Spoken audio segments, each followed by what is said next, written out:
All right. So it's been a while since I've made a video, so I thought I'd make one to explain this little puzzle that I created.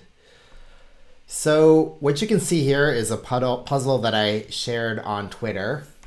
And the challenge here is to decide what the big O of n is for this. And the important thing is to understand what I'm asking for in terms of what n is. And in this case, n is the index that I'm going to use to look at this array item. Of course, as we all know, Elixir doesn't have arrays.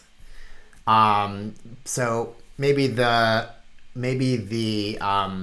name of the variable is a little bit deceptive.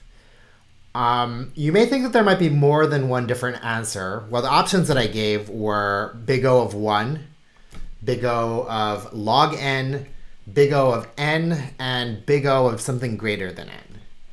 And you might think that what winds up happening might depend on what the data structure for array is. But there is, as we're going to see, only one choice given all the information that I've given to you in this puzzle. So let's go ahead and run it and see what the actual answer is. So we're going to spin this up. And so here's Benchy running, and it's now benchmarking access at index number 1. Okay, so here are the results. You can see that it's kind of all over the place. There's not really any difference between 1, 10, 100, 1,000. And so if your answer to this puzzle was big O of 1, then you were correct. So let's take a look at the code. The code is this. In order for me to get this index to work, I have to basically create a map. The values of the map are irrelevant, but I'm basically creating a map where the keys are the numbers between 1 and 1 million. And that gives us big O of 1 access with respect to the index that we are accessing in.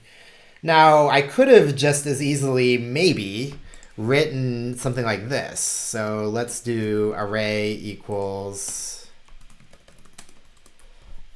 enum to list. So now basically it's going to be a list full of the numbers 1 through 1 million. But what you're going to see is this is not going to work. So if we try to run it, pretty much immediately we're going to get an error.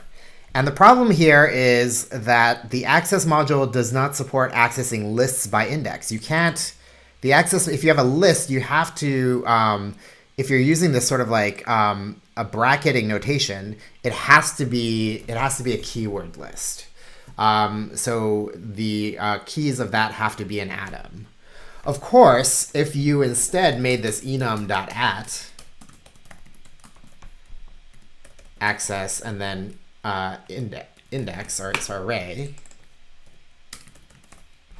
and then we run it, what we are going to see is that so what you do see is that in this situation, big O of n, where n is the index of the thing that we are indexing into, is indeed linear. So this one is more or less about 10 times slower. This one is about 10 times slower than the previous one.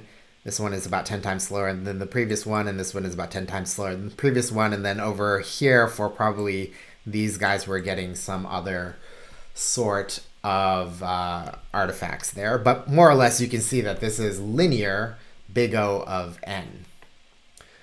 Okay, this is not the only way, however, that we can do sorts of access shenanigans. So we could have also created a type or a module that creates a struct. So in this case, what I'm going to do is I'm going to create a module struct called myArray. It's going to have one item list. The fetch, we're going to implement just the fetch part of the access protocol. And then we're going to return basically enum.at on the list element. And then this is just a convenience function that makes this easier to run. So what I'm going to do is I'm going to create an array object here by code.eval file myarray.exs, and then array. There we go. And then let's run this.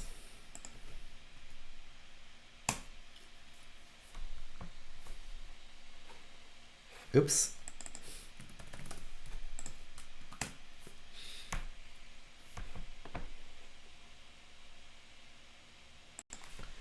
Okay, and so now that this has been run, you can see that once again we have more or less a big O of n, where n is the index.